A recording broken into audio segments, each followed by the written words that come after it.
Live and local here at the Southern Arizona Museum for Science and Technology. You may not have heard of the museum. It's fairly new and it's one of a kind here in the Sierra Vista area, located right here, at least for the time being anyway. There may be something coming up down the road at a new location, but the main thing is that we want you to know about the location right here, and it's in the Uptown 3 Plaza. I'm speaking with the curator, Ron Hyde. Ron has been the one that's really put in the hard, heavy lifting, if you will, to get this museum going. Ron, you've been working on this for a long time. Go ahead and tell me about the museum and how it got going and what was your passion to kind of start this. So 30 years ago, I moved to the Sierra Vista area, and I lived in the Tombstone area and then later in Sierra Vista. And I noticed that this area was absolutely full of fossils. There was all of the really cool rock formations, really cool minerals, but we didn't have a natural history museum to showcase any of it. Right. And the thing is that unless people are aware of how special an area is, nobody knows about it, and it was just one of those things where Sierra Vista sort of fell under the radar because we have Arizona's state dinosaur, Sonorosaurus, which was found right in this area. Really? It was found in the Whetstone Mountains. Really? Okay, cool. And then we've got other dinosaurs that have been found in this area, and of course over 30 mammoth skeletons have been found here. Wow, that's a lot. It is a lot. And then fossil bison, fossil javelina, all of these animals were actually found right in this area. But because we never had a natural history museum here, nobody was aware of it.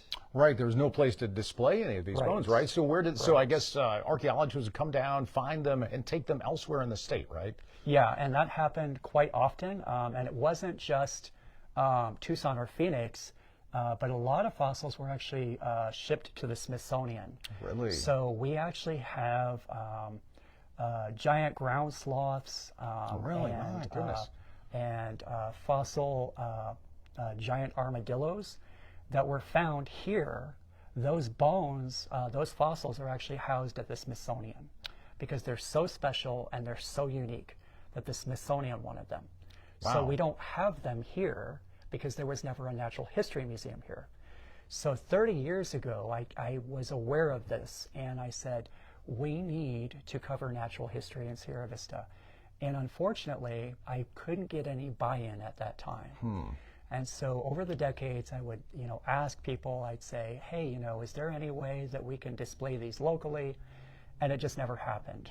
But last year, I talked to some geologists and I talked to some paleontologists, and they said, we just need to do it. And so that is what we're doing. Wow, doing it independently without the help of the county or the city. That's right. Yeah, okay. Well, it's too bad that there's not more support by the state or whatever entities you would think would support, these amazing fossils that we have in our area, that if they're so amazing, the Smithsonian comes and gets them and takes them out. Why aren't we doing more, here, you would think. But anyway, I'm glad you are, though. Thank you, Ron, and your other colleagues that have really put your own money and time into developing this, and so it's fantastic. Well, why don't we take a tour and take a look? Because you've got some pretty amazing stuff here. We have and so some incredible stuff. Absolutely. Ron, I'm just going to grab this. Hi, everyone. And that's not popular. Sorry about that. Viewers, didn't mean to spook you too badly. Let me go ahead. All right, Ron. So let's go ahead and take a tour. So right behind us is kind of tell me what we have right here. This guy right here is a cast of an actual fossil specimen called Deinonychus. Deinonychus is a dinosaur. It is a dinosaur. They're meat-eating dinosaurs called raptors. And these actually have been found right over there in the Huachuca Mountains. And a lot of people are not aware that dinosaurs just like Deinonychus have been found right up there in the Whetstone Mountains. That is really wild. The Huachuca Mountains. Yeah, and so this is Deinonychus. He is 10 feet long. He's one of the larger raptors, although there is an even larger raptor, two larger raptors. One is called Utah raptor and one is called Megaraptor. They're even bigger than this one here, but this is fairly large for a raptor. Okay, yeah, good size. Interesting that it's local as well. Yeah, yeah. So- We wanted a mixture of both local and international fossils. So we've got fossils that were found right in this area, but then we've also got fossils that you can see worldwide. Nice. So a lot of these fossils over here actually come from overseas. So some of these are from China or Mongolia or Russia. Okay, so it's nice to have a wide range of experiences that people can experience when they come down to your museum. Yes, absolutely. Very nice, and I see just a number of different. And you have it's nice. You have the photos or the renderings Yes. of what these would look like, Yeah. and that kind of helps put a little perspective on some of the fossil items. Yeah, it's one of those things where you need to do a little bit of research because very quickly the artistic impressions will become outdated as new fossil discoveries are made. So very often things like you'll notice that spines have been recovered from some of the Psittacosauruses, and so as a result, this particular one didn't have spines, but some of them did have spines, and so as a result, you want to make sure that all of the depictions are scientifically accurate, or as scientifically accurate as you can make them.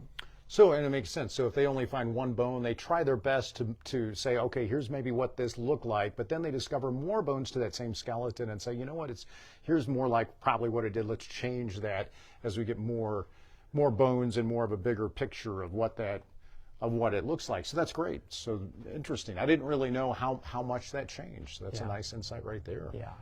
And and go ahead and show us, Ron. Let's go. I know you have a lot here to show. Where else would you like to show us?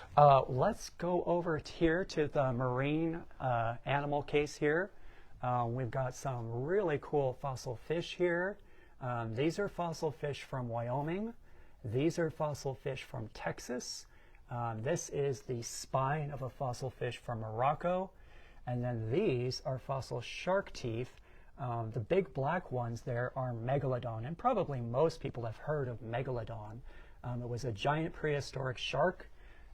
These giant teeth, the big one there is almost 5 inches in length. My goodness, quite a bite he had. Yeah, She and had. I've actually collected fossil shark teeth from 3 continents. I've collected everywhere from Hawaii all the way to Finland. Really? Yeah. Wow.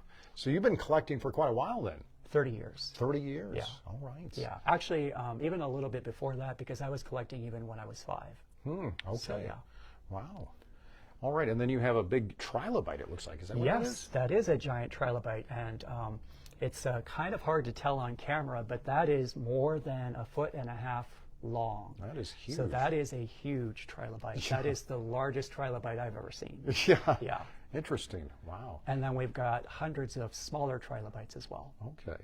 I see you have now I see a beak over here, it looks Oh like. yes. So this is the beak, the skull, and the crest of a pterodactyl. That is Pteranodon, which is a pterosaur. Okay. And these flew through the sky in North America and Asia. Interesting. And then this is a little relative called Tapejara. And Tapejara was considerably smaller than Pteranodon. And that's a rendering there. Yes. And then Yep, there's some pictures there so you can actually see what they look like. You're going to have some dinosaur eggs? or Yeah, look at that. and those are eggs of a dinosaur called Therizinosaurus. Those are usually found in China and Mongolia. Interesting. Wow. Yeah. Okay. A lot of stuff here, just in this one corner here. You Yes. see some more, a foot there. Yes, that is the footprint of Dilophosaurus, and Dilophosaurus is a meat-eating dinosaur. That footprint was actually found in northern Arizona, but then there's another footprint next to it, and that is the footprint of a dinosaur called Growlitor. And we actually know very, very, very little about Growlitor. We have found their footprints, and we have found Absolutely nothing else. Wow. No bones of Grolitor have ever been found. And so it's one of those weird little enigmas where you find the footprints, but you don't find anything else that matches to it. Interesting.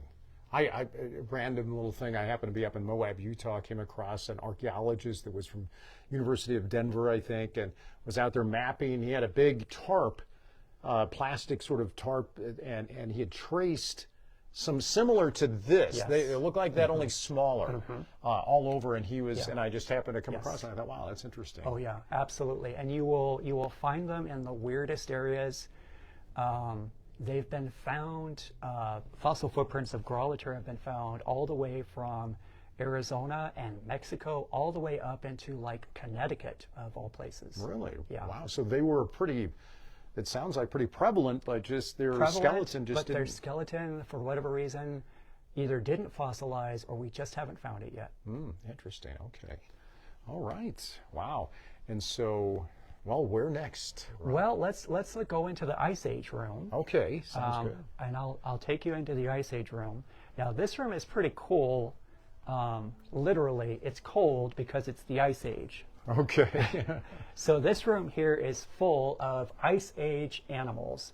So these are actually the fossil teeth and jaws of woolly mammoths. Wow. So these are mammoths that were actually found in this area. These white ones here were actually found in Wilcox. They were Really? found on the Wilcox Playa. Wow.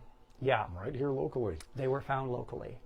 And then here is another giant mammoth tooth. This is the size of a human head. Like it is a giant. So this is probably a bull mammoth, and these might be females. Interesting. Here is some woolly mammoth fur. And then this is mammoth tusk ivory from Escapole Road, which Really? is just adjacent to Charleston Road. Right, So yeah. if you go to Tombstone, you will drive up the road, and these were actually found right in that area. Wow. These are other mammoth tusk fragments. Really cool. And some mammoth rib bones. And then next to that, these are the fossil remains of ancient camels. Ancient camels lived in this area. This animal is called Camelops. It's also known as America's camel. And these are 23 bones from Camelops. Interesting. Our own camels. Yes. And that makes sense. We're a desert region, so Yes. not too shocking to hear. Yeah. And then these are ancient bison bones. Okay. And then over here, these are ancient deer jaws, javelina jaw. And then these are the scutes, the armor plates of giant armadillos.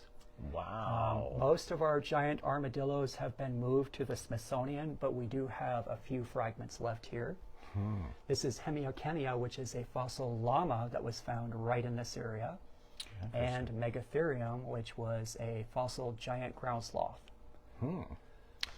Megatherium. And Yes. so that's interesting. Are there current digs going on? I know that I've heard about what is it over here? A dig that's in between Charleston Road and 90. So that is the Murray Springs site. Murray Springs, yes. It is a world-class mammoth site. Okay. 9 mammoth skeletons were actually recovered there. They also found bones of ancient tapirs, ancient horses, ancient javelina, ancient bison.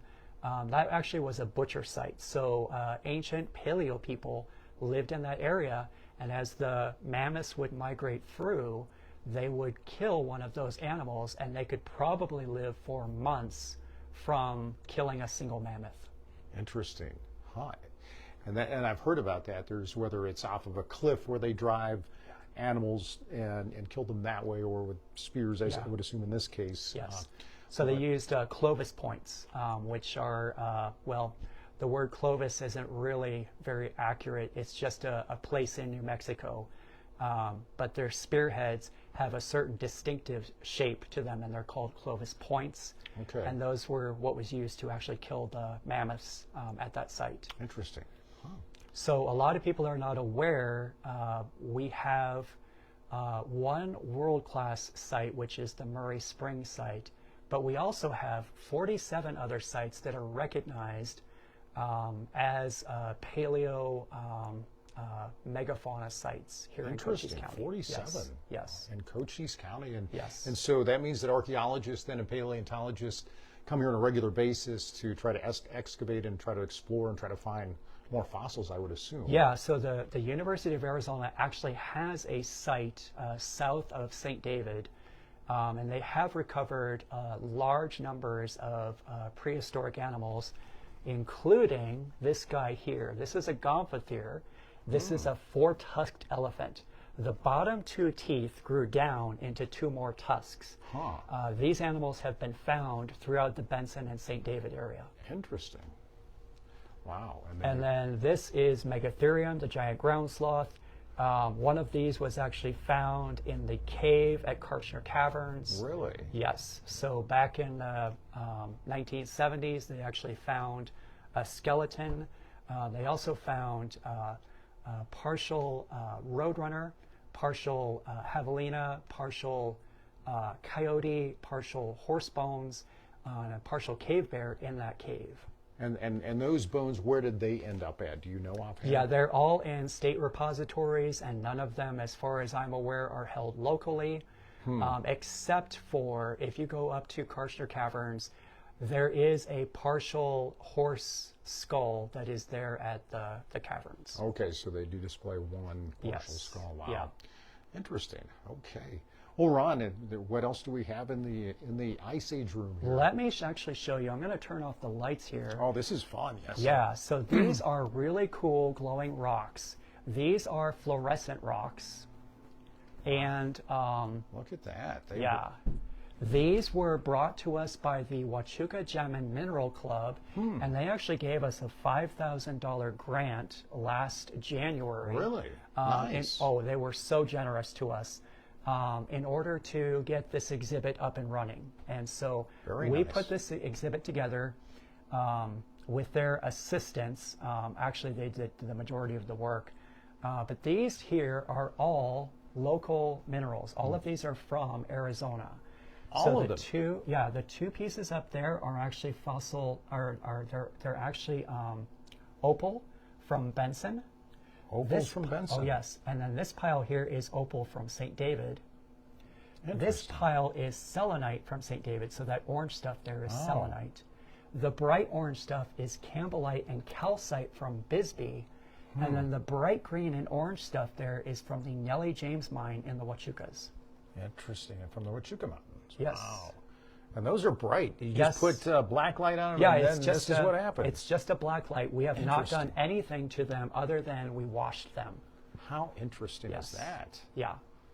And then now here's more. Yeah, Another now case. these ones here are our international case. So these come from all over the world. The green stuff there is aragonite, so that is usually found in caves. Okay. And then this pile here is from Franklin, New Jersey. Franklin, New Jersey is famous for its fluorescent minerals. And so they typically have this bright green and orange. Similar to what Very is just similar. right out of the Yes, Huachucas. absolutely. Interesting. And then there's some halite there. And these two beautiful pieces actually come from the Henry Hauser Museum okay. here in Sierra Vista. Gotcha. They had a bunch of minerals that they were not going to use, and so they gifted us those. So those Okay. two actually are, Those two right there. yeah, those two right there. Oh, nice. But then there's some beautiful purple fluorite there. Oh, and yeah. You then can lots kind of of see other- that purple. Yes, Wow, that really comes out. absolutely. Yeah, interesting.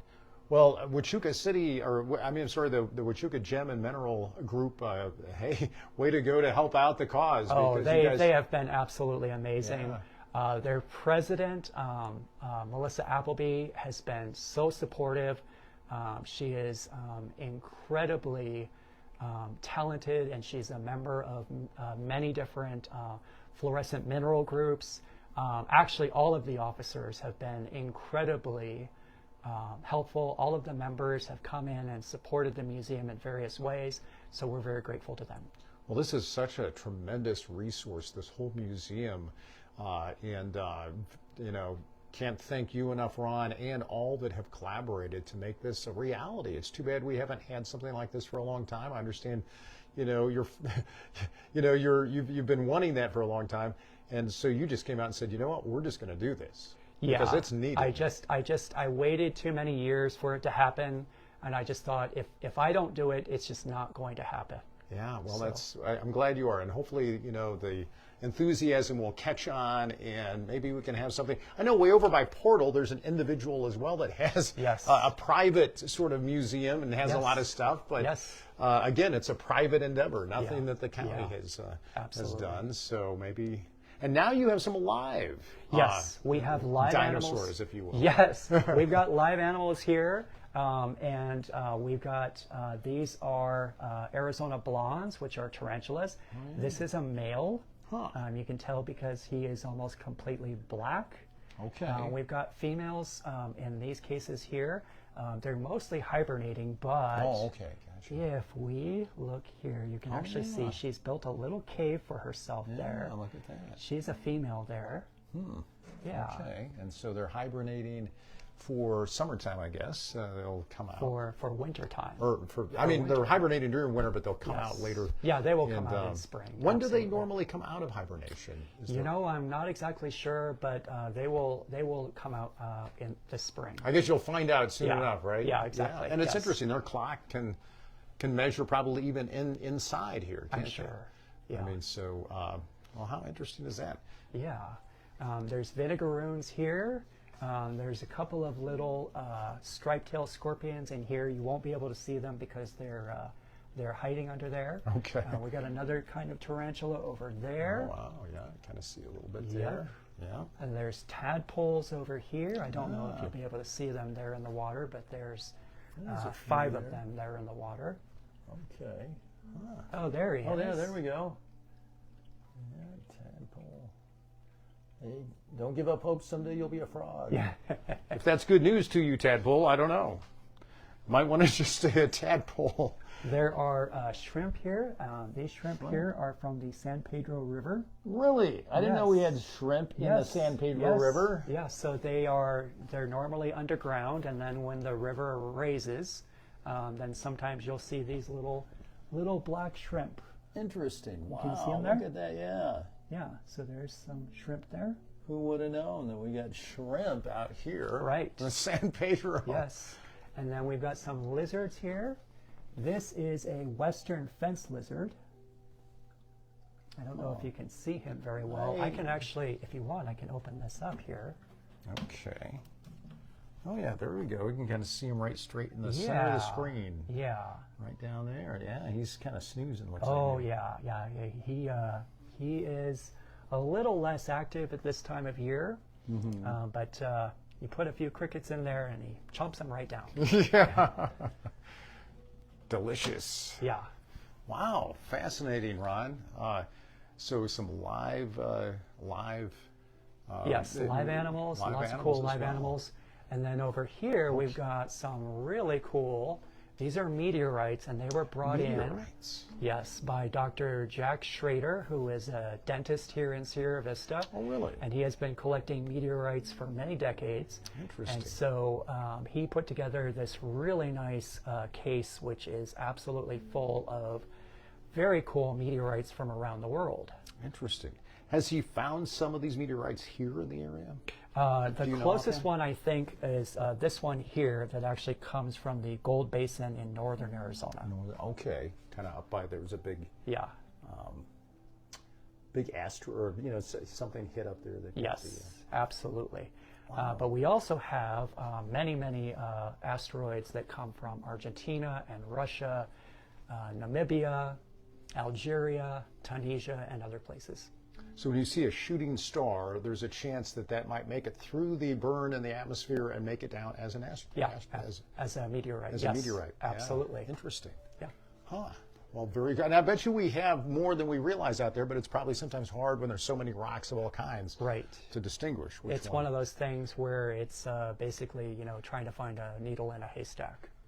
Well, thank you, Ron. And there is a lot more, and you even have, some other Is there anything else you would like to point out here? We've got a nice gift shop here, so if people are interested in birthday gifts or things like that, we've got some really cool minerals here, including some beautiful malachite and azurite. The malachite is green stuff here. The azurite is the blue stuff here. We've got some geodes for sale. And then we also have, these were brought in by a local miner, John Roberts. There's some nice pieces of petrified wood. Wow, look at that. Yeah, really cool. And these are actually for sale in the gift shop. Nice. We've Petrified wood, very cool. Lots of petrified wood. Yeah. We've also got pieces of selenite, which glow in the dark under a black light, dogtooth calcite, and lots of other cool minerals, pineapple quartz and druzy quartz and fluorite. All kinds of stuff. I even see you have a live feed of hummingbirds here. Yes, we do live feeds of hummingbirds. Sierra Vista is the hummingbird capital of the United States, and so it was very important for us to have a section in the museum talking about hummingbirds. Melissa Appleby put together these wonderful photos. She took these photos from her backyard, and so they're actual pictures Nice job, of hummingbirds from her backyard. Great photo work. And there's actual range maps here, so you can see what time of year they're in our area. And then there's diagrams showing all 16 species of hummingbirds that are found in this area. I have an Anna's hummingbird that, well, there's two of them actually that hang out, and they both, I put feeders in the front of the house and in back because neither one, they don't like to let the other, I guess, feed. They're very, a lot of times hummingbirds are very territorial, and I've noticed that myself. I will get some hummingbirds in my front yard and the ones in the backyard, but they don't really get along. But if I water my orchard in the early morning, I will usually have a hummingbird come out and get some water, drinking it right from the hose, or it will sort of fly through the water. Ah, interesting. Yeah. You know, they do become rather tame, and they know you. They get to know. Mine will. I call mine Junior, and he'll when I come out, if there's and he has a few different feeders. If one gets low, he'll like run over to that or fly over to it and make squawking noises. Hey, do you see this is getting low here, buddy? But it's amazing how, you know, when you get in tune with them, how much you can learn and how much you realize they know what's going on. Yeah, absolutely. Wow, just a lot of fun stuff. And then the gift shop here, a lot of fun, unique. There's some more hummingbird keychains there. Yes. And your prices are very reasonable too. I think so. There's $3 for those. Yeah. And here's some more semi-precious gems, clothing items. Even Yeah, the semi-precious gems actually include aquamarine and peridot, and you can get an entire jar of them for only $20. And those are on sale. Those were put together by the Huachuca Gem and Mineral Club. Nice.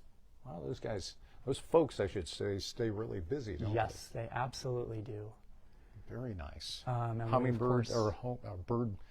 I shouldn't say hummingbird. They don't really use bird houses, but no, but many other kinds of birds love these types of. Interesting. Now, what kind of bird would enjoy a house of about that size? You know, I don't actually know. I think some of the smaller birds love those. Okay, gotcha. Well, there's just a variety, and I'm sure people that are into the living, more of birds, but very cool stuff. And so, Ron, how can people come out and see you here? And we do have a link to your Facebook page. So, folks, if you want to take a look at that, that will let you know. So if you would like to come out, we're open Fridays, Saturdays, and Sundays. Friday we're open from noon to 5, and then Saturday and Sunday we're open from 10 to 3. So 10 to 3, okay. So closed up today, but tomorrow 10 to 3 on Sunday. Absolutely, and we'd love to have visitors come out. Because we're the hummingbird capital of the United States, because we have Arizona's state dinosaur, because we have amazing huge crystals right up in the Huachuca Mountains, and emeralds that have been found here, and emeralds. All of this amazing stuff, aquamarine that has been found right in the Huachuca Mountains. Interesting. And we've got fossils that date all the way from the Cambrian period, which is very early in history, all the way to fossils that are only 10,000 years old. We've got this amazing variety. We've got all of these amazing animals that live here. And we just want people to know that Sierra Vista has all of these amazing things. Well, it's great that you're bringing them to the forefront and providing some great educational opportunities as well. I'm sure you have school groups that come down and others, which would make for a fascinating field trip, I would think, is, to come down here. We would love to have more field trip groups. We did have a lot of charter schools come out over the summer months and some other months, so that was pretty cool. We also had retirement groups come out, and that was a really cool experience too. How large of groups can you handle at one time? Up to 30. Up to 30, okay. Yeah. Very good. Well, that's classroom size. Yeah. So. Well, very good, Ron. Ron Hyde, the curator here, and the spearhead, no pun intended, person that really got this whole thing going. Thank you so much for all your efforts. It's a great resource, thanks to you, that we have now in the community. And certainly come down, show your support, because this is a private endeavor, so they don't get tax money, they don't get any breaks from anywhere. They rely totally on donations and memberships, and if you come down and buy something from the gift store, that all helps the cause. So located here in Uptown 3 Plaza. So if you know where the old Uptown 3 theaters were, it's just Just right, north of Country House Restaurant. right. Yes. Country House Restaurant as well. Yeah. All right. Well, that's all for now. Thanks, Ron, again for taking the time. And that's all for me as well. Brett Allen, live and local here on Cool FM. Thank you, everybody, for watching. Hope you have a fantastic weekend, and we look forward to seeing you down here tomorrow at the Southern Arizona Museum of Science and Technology. So long, everybody.